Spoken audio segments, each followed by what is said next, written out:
Circle K stands as one of the world's most extensive convenience store networks, a position it has maintained for numerous years. With approximately 7,000 locations across the United States and another 7,000 distributed among over 20 international markets, chances are high that viewers have either visited one or have an outlet close by. The brand brings to mind their signature Polar Pop fountain beverages. Their stores stock coffee, fresh bakery items, prepared hot meals, fuel, and everything else typical of a modern convenience retailer. While 7-Eleven operates more locations overall, it's worth noting their business model relies heavily on franchising, whereas Circle K primarily maintains corporate ownership of its outlets. This ownership structure generates billions in annual revenue. Today, Circle K is widely regarded as a triumph in retail, yet the journey has been far from smooth. The company's rocky path is perhaps best illustrated by their 1990 bankruptcy filing, which came after more than 4 decades of business operations. There's substantial ground to cover, so let's examine the dramatic ascent, decline, and eventual resurgence of this convenience store giant. The early years and Fred Hervey's vision. Fred Hervey spent virtually his entire life in business. As a youth, he peddled magazine subscriptions and later managed his own concession operation at his father's drive-in theater. At age 21, during the economic turmoil of the Great Depression, he launched a root beer establishment with his brother.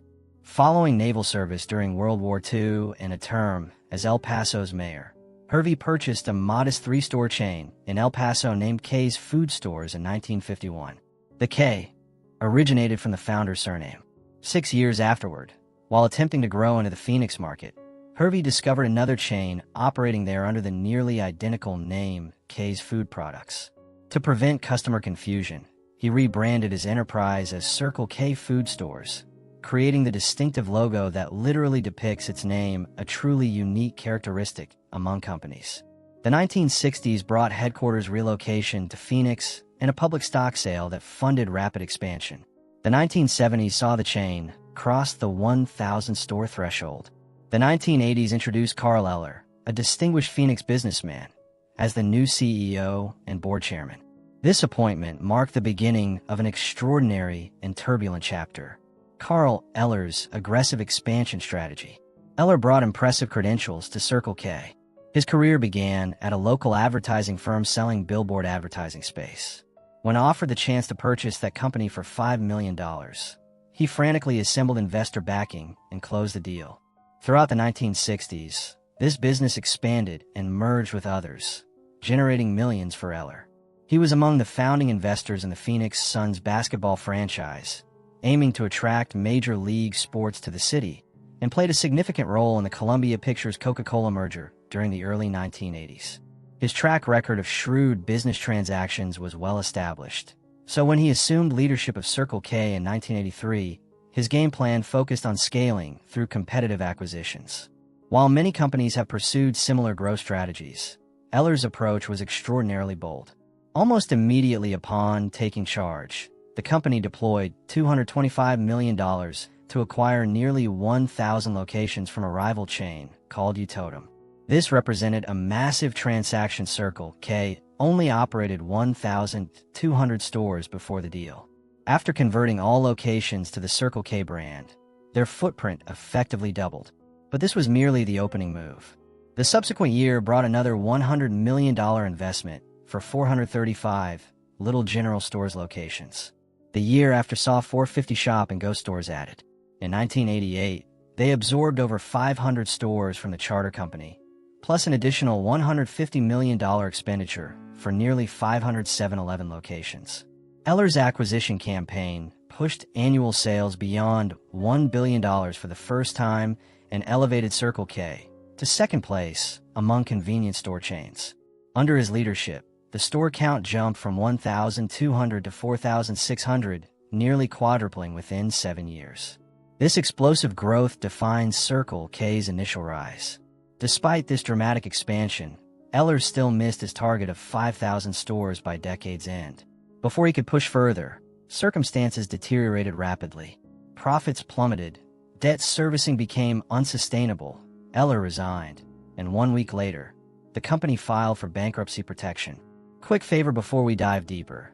If you are enjoying the deep dive into the company's documentary, please like and subscribe. The three major factors behind the fall. For those familiar with business expansion stories, the complications of growing too rapidly likely come to mind, and that assessment is absolutely correct. However, the complete picture involves several interconnected factors. Here are the three primary contributors to Circle K's collapse. Public relations crises. The company found itself embroiled in multiple controversies that damaged its reputation. Beyond a lawsuit concerning fuel pricing, the most damaging scandal involved their employee health insurance policy. The plan, covering thousands of workers, excluded conditions stemming from lifestyle illnesses, meaning diseases linked to alcohol or drug use wouldn't receive coverage. This was virtually unprecedented. More controversially, the policy denied AIDS coverage, except in cases of blood transfusion transmission. This provision sparked accusations of discrimination and protests from LGBTQ+ advocacy organizations. While the policy was eventually modified, the damage to Circle K's public standing was substantial and lasting. Intensified market competition. The competitive landscape had transformed dramatically. When Circle K launched in the 1950s, fewer than 1,000 convenience stores existed nationwide. By the 1990s, that figure approached 100,000, with many now operated by petroleum companies. These oil company-owned convenience stores, typically attached to gas stations, could leverage their fuel supply advantages to offer lower prices. The aggressive expansion strategy partly aimed to consolidate struggling smaller brands at favorable prices, then use operational scale to compete with these oil giants. Circle K had sold gasoline since 1964, which prompted dropping food stores from their name to avoid appearing limited to groceries, and by 1990, most locations included fuel pumps. Despite this, competing remained challenging. Before bankruptcy, they explored acquisition by an oil company, and post-bankruptcy, this eventually materialized. Acquisition-driven debt crisis. The acquisition spree proved extraordinarily risky. The sheer volume and pace overwhelmed the organization. The company struggled to track inventory, pricing, and operations across all locations, creating operational inefficiency that eroded profitability. Attempts to boost margins through price increases backfired as customers migrated to less expensive competitors. While prices were reduced relatively quickly, damage was done. Consider that nearly every year brought a new acquisition, costing hundreds of millions of dollars. Circle K lacked these funds internally, so financing came through debt, particularly junk bonds. These high-risk, high-yield securities reportedly became worthless following bankruptcy. The company's stability was questionable from the start. When Eller arrived, debt stood at $40 million.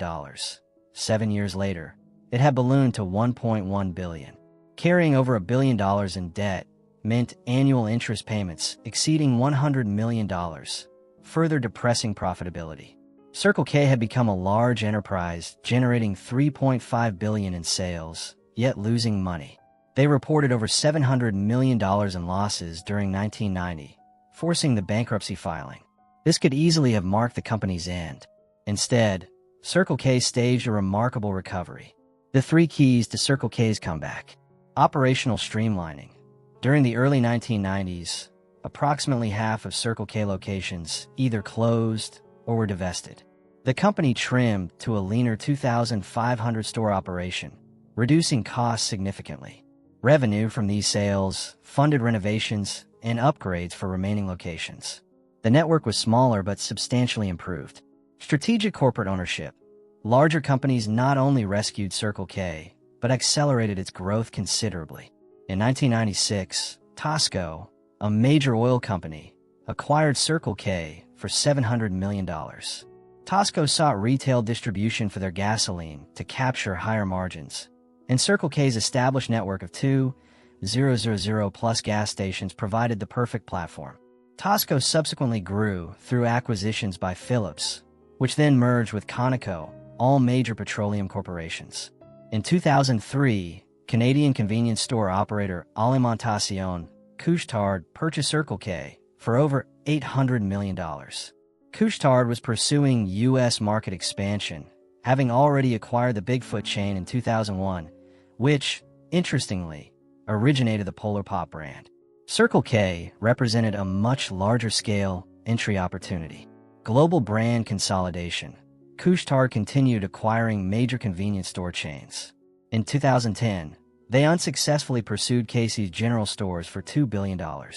2 years later, they successfully acquired a Norwegian chain for $2.8 billion, followed by the American Kangaroo Express stores in a $1.7 billion transaction 2 years after that. These numerous acquisitions reflect how the industry consolidated, with Circle K emerging among the top players. By 2015, QuikTrip controlled various, separately branded convenience store chains and decided to unify them under a single global brand identity. They unveiled a redesigned Circle K logo and announced that all holdings except the original QuikTrip chain would adopt this branding. This strategy created today's network of 14,000 Circle K stores worldwide. An unconventional success story. Circle K's journey is truly exceptional. Following a dramatic rise and catastrophic fall, the company somehow rebuilt to triple its pre-bankruptcy size. It's a story containing all the classic elements of business drama, but amplified to extreme levels and combined in unexpected ways. What's your experience with Circle K? How do they stack up against 7-Eleven or other convenience retailers?